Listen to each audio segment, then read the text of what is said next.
Hey everyone, Eggman here with another video, and this weekend is a pretty large weekend for Bandai card games. It is their Card Fest, which also has like a lot of finals for a lot of their card games, including Dragon Ball Super has its Battle Hour, which includes the Masters game, but also Fusion World. So I actually will not be playing this year, though, for the One Piece finals. I'm going to be working on the Dragon Ball Battle Hour stuff instead. But if I was playing in this finals, I wanted to go over the deck list that I've been testing and what I would be playing for this event in general. So again, won't be playing, unfortunately, but I do want to kind of go over my thoughts of pretty much the big three.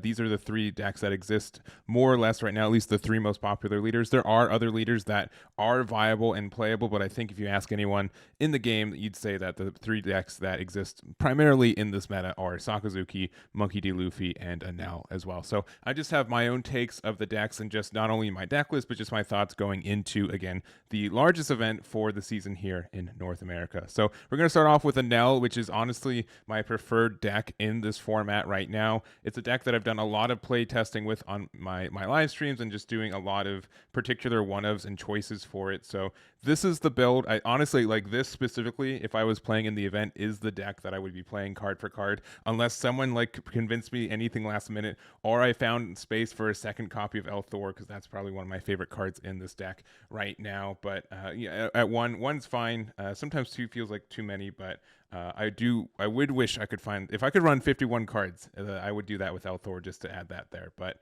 I think this is, in a lot of people's minds, I do think that you will get some occasional wins just by getting lucky. And then you have like some real matches where, you have to kind of grind for it. But generally, I think this has a good matchup across the board. Purple Luffy specifically was an issue for me with this deck, and it sometimes still is if they play two Magellans. Sometimes you are just kind of out of luck. But I also do kind of switched up my playstyle with it to try to grind with it a little bit better. And the card that I added specifically for that matchup was Charlotte Katakuri. I used it because you could play it on curve, and then you're usually behind on life. Which means that as long as you like be careful with it, because they can go down to early life, but being able to use this card to look at the top card of your life or your opponent. So if you see like a Kaido at the top of their life, put that to the bottom, because that card is going to do a lot of value for them, and it can affect their consistency on cards that they find. So give them 2Ks and 1Ks, but if it's one of like their like a Poly, if it's a Kaido or something like that, put it to the bottom, and it's very strong. And then you also get to pressure with a 6K, which is really good. So I think that's something that helps out that matchup specifically, and it's been doing really well for me. Other than that, I do have top end of 3 Enel, 3 Katakuri, and 4 copies of Yamato. I know a lot of people, top end wise, one, you probably already thought this question. Only 3 Katakuris, yeah, I think it's fine. This is a really, really tight 50 in a lot of ways, and so I didn't find that the 4th copy would be more useful. If you want to run 4 for it, I don't think that's bad. If you only have 2 copies of it, go for 2. But I think 3 is a good middle spot for it. I wouldn't run it at any less than 2, because you do want to have a different way to get back up to 1 life, which is really strong. But I think that's kind of the idea there. And then we also have the Enel. I think this card is very great. And this is fantastic for the Sakazuki matchup, and also for Purple Luffy, because you get a 7K that can attack in. There is the Charlotte Linlin, which I know is a 7/8, and then can do some burn damage, but generally I just never found, if I didn't find it on curve, it wasn't really strong, and I can't find it consistently on curve unless I'm playing like Pudding, or that kind of like the Big Mom package with it. So I just generally did not find the use for it, and I just found like Enel was better. If you want to play Linlin, go for it. It just wasn't for me. And again, this is a really personalized list for me and my play style, but this is what I find a lot of success with. Shirahoshi, 4 copies, 2 copies of Shura. I find that Shirahoshi is actually just the better card, because it can help search for Yamato. This is just a backup copy. You play it on turn 1 if you have it going second, but generally it's just like a card from life. Sometimes I do just go for game with it too, because you can buff it up with 200 million volts as well. If you want to add another copy of Thor, I have thought about putting 2 copies of 200 million volts and 2 copies of Thor. I think Thunderbolt at 3 is probably going to stay though for a while, just because it is an important card. It can go for game in itself. And sometimes you just win the game because it's like the first or second card hit in your life as well. So other than that, I think that's fine. I know some people are taking out Sanji and putting in Brule because you get to play it for free, and the 5K attack for Sanji is not as important. So I could see that both ways, but I think I like the Sanji, so we're keeping it there. And it's a little bit tougher to interact with. Not incredibly tougher, but just a little bit. So that is there. So this would be my 50. I think this is a deck that I've been playing a lot. I'm really familiar with, and it's just the one that I'm really comfortable with. And that's generally my point of view and kind of advice for anyone who's asked for what deck should I play. Play the deck that you know to play the best, right? If you are playing the best deck in the format, but you're not familiar with it, you will get some wins, but it's going to be very tricky for you to get into that top 16 with it. And I highly recommend doing that. So this is the deck for me. I think it'd be I don't know. It works for me well. I know what I'm doing with it, and I'd be probably happy with my performance. So there we go. Next up, we have Purple Luffy, which is probably like I have such a weird relationship with this deck. Going into the format, I was really excited with it. I think there's like some really cool combos, and since you get some like ramp with it, you get some really great effects with it. Over time, I've realized that it's very, very inconsistent on a lot of ways, and it's very hard to.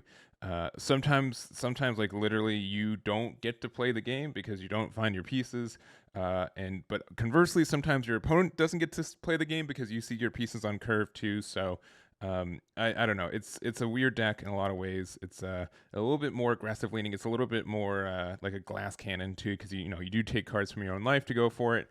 And but if they're not the cards you want, you can go for you just kind of piddle out of resources really quick. So I've been back and forth on a lot of it. I know that there's like the generic build. There's like the impel down build if you want to like guarantee or help guarantee that you see Magellan on curve. I think this is a really, really good card in a lot of matchups, specifically yellow. So being able to help guarantee seeing this card is strong in that. It's just not kind of the play style for me. I've kind of instead said Polly is the best card in this deck. Being able to play it on curve, get the double ramp, get to 10 Dawn very quickly, and then going into Kaido or even the Monkey D. Luffy. I think that is probably the better thing for this one. And honestly, I play this at one or two copies depending on how I'm feeling. But I like this card a lot, especially since if you get to go into it early, you do get like that additional attack, that additional draw, and then you can build up your chain again pretty easily with your Dawn. So I think the card is not too bad, like in the sense that it's essentially just another copy of Kaido in that way, because you do get rush and you do get to like attack with your leader twice and you get like an extra draw. So it's not like the -10 is not as bad as it looks because you get another turn, and if you go down to 0 and your opponent has an oppressive, you can use your Luffy effect with it too. So I think this card's fine for an extra copy, and sometimes it's not as important of like how many attacks that you get or like how big your attacks are, is how many you get. So I've had games against Sakazuki where they just have so many cards, like so many blockers on board. They can block all my attacks and not have to worry about it. So Luffy essentially saying I get 2 more attacks because I get a leader attack in this one too.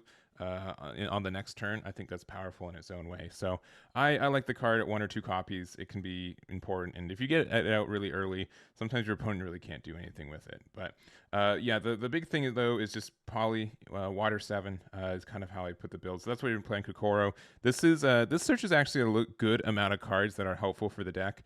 It lets you search for Poly. It gives you something to do on turn 1. Just being able to get a smaller body out to help trade into your opponent's bodies is really good. Khalifa is honestly just an okay card to play on your on turn 1 if you go. It's like a 4-drop because it does get that cycle. The Dawn -1 isn't really impactful for it and can help you trade. So I usually play this card out in depending on the matchup, but it does let you draw a card, which is really good. Frankie's also another 2K. It's just searchable off leader or off the Kokoro, so that's why we run it. And then we also have the addition of the Top Knot, which is a slightly worse version of Sheep's Horn outright, but it does let you, one, it does have a trigger. You have to activate main, which means you do lose the 2 Dawn if you activate the main from the life, but there can be some good removal with it that you get for quote-unquote free. And then also being able to, it's searchable, it's Water 7, so you can, if you need to find something, there's some times where like, you play Monkey D. Luffy, and then it's your turn again, and sometimes I like pay the 1 Kokoro, look for Top Knot, and then next turn I can Top Knot and go from this. So only thing it doesn't really hit in meta is like the mirror match, so 5-drop blockers. So it's a little unfortunate for that. So like Queens, Eustace, Captain Kids, and most importantly like Sabo for Sakazuki. But I think it's an okay card. The fact that it's searchable is the bigger thing in my mind. So it helps the consistency. And Jet Gatling, We have a lot of cards that are just kind of stuck in hand at times, so being able to use this to convert them into 3K worth of combo, I think is good in its own spot too. So nothing, I don't think too wild after that. We're not playing ulti because the 2Ks, we just don't have it. But a 4/6 vanilla is still in a good spot. Magellan's good. I am playing the one of Banana Gator because it is a 5/7, and I find that it's just fine for what it is. And one copy of the Monkey D. Luffy, same kind of thing. It's kind of like a mini version of Kaido, in the sense that it is searchable. Trash one card for your hand, that's cost of 5, which is why we're playing Banana Gator as an extra 5 cost. This game's rush for the turn, so being able to search this out, being able to attack this into your opponent's cards, or just having one more attack than your opponent's expecting to have is pretty good. Because sometimes I've done it where like I do attacks, like I attach Dawn, so I don't have 9 Dawn available for Kaido, and my opponent is like, oh, there's no way that they can do anything like that, and then the Luffy comes in and attacks, and they lose because they had one less. I just had one more attack than they are expecting, which is strong. So I think that's good in its own play. So, anyways, this is the build here.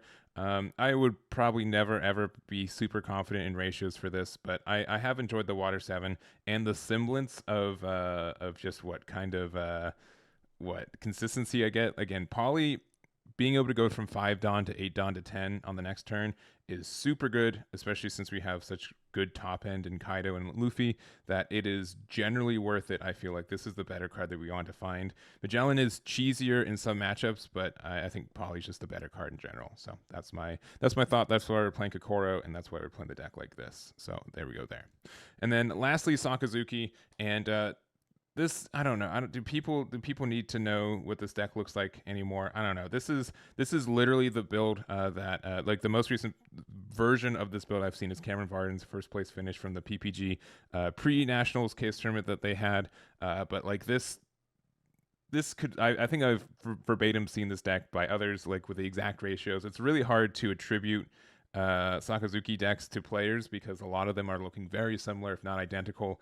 And I personally believe that they can be developed, independent of each other a lot of times. So, but this is, I said this when I went over the event for the PPG event.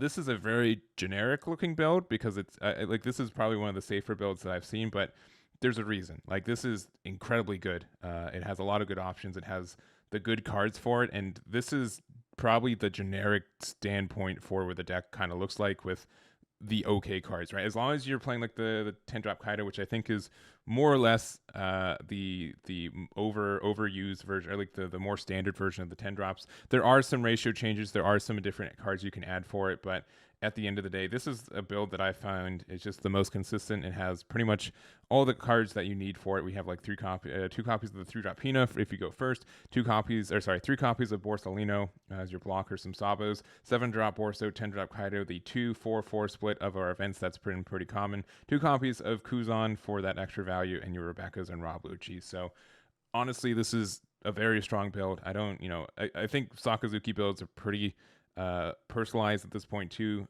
since there are some ratio changes, are some card choice changes for yourself. But this is the standard.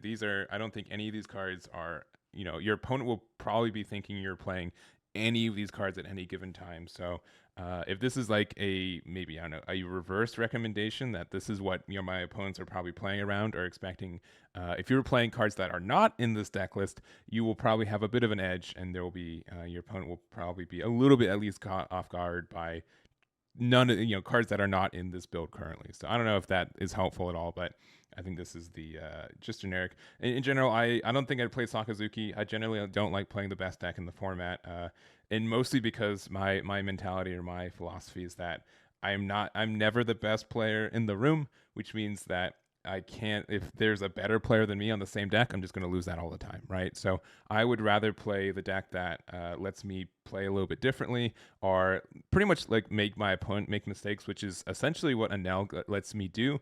If they aren't playing around this right card in my life, they can be making a mistake. And generally, I see it still all the time. People do not know the best way to play against Enel. They give me free value pretty easily. Sometimes they don't leave me at 1. Which is the right thing, but sometimes they hit me to 1, And then I'm like, cool, all right, I get to draw a card off Yamato and get another potential good card in my life, right? Or they'll hit me at Enel when I'm at one life, I haven't used my effect, and then I get to recycle it. And that's a free cycle for me that they didn't realize that they're giving me. So by obscuring that, it's been getting me a good value. And that's like, I made the video like how to play against yellow. And then obviously people saw it, but like, people still fall for it. People still give me free value for Enel, and it's been very good. It's going to be pretty difficult to not play that deck in my mind because I feel I get an advantage just from some of the player base that I play against. So there it is. But these are my deck list for the event. These are the ones I'd consider at least for it. If I was feeling probably wild, I'd be switching to purple Luffy. But I know that for an event with 10 plus rounds, there's going to be at least one round where I don't see my stuff and I lose because of it. And I don't think I would be. I don't think I have like the mentality to overcome that very easily. So obviously that's going to happen with Enel, but I think that's going to happen less. And generally, most games that I've had with Enel, I've played over 100 games of Enel in the last week. Very little of them I felt like it was a non-game, or I had no decisions, or I couldn't have done anything differently, or even like worst case, there wasn't a better card, like a card that was in my life that could have saved me at any given point. I feel like at any point until I lost, I had a chance to win, which is nice. Purple Luffy, less so. Sometimes I do just win from the get-go. Other times I just feel like I lose from the get-go, and that's not the mentality I want personally for 10 plus rounds. So anyways, that is kind of my overview. If you guys are at CardFest, I am there right now as of this video dropping. So if you see me, make sure to say hello. Got some dice and goodies for anyone who is able to catch me. I'm going to be kind of busy, so I don't know exactly what my schedule looks like, but I'm going to try my best to be free for a little bit. And just good luck for everyone, and hope to see you guys there. So that's going to be it for me. Thank you guys so much for watching, and I'll catch you all next time. Damn it. Damn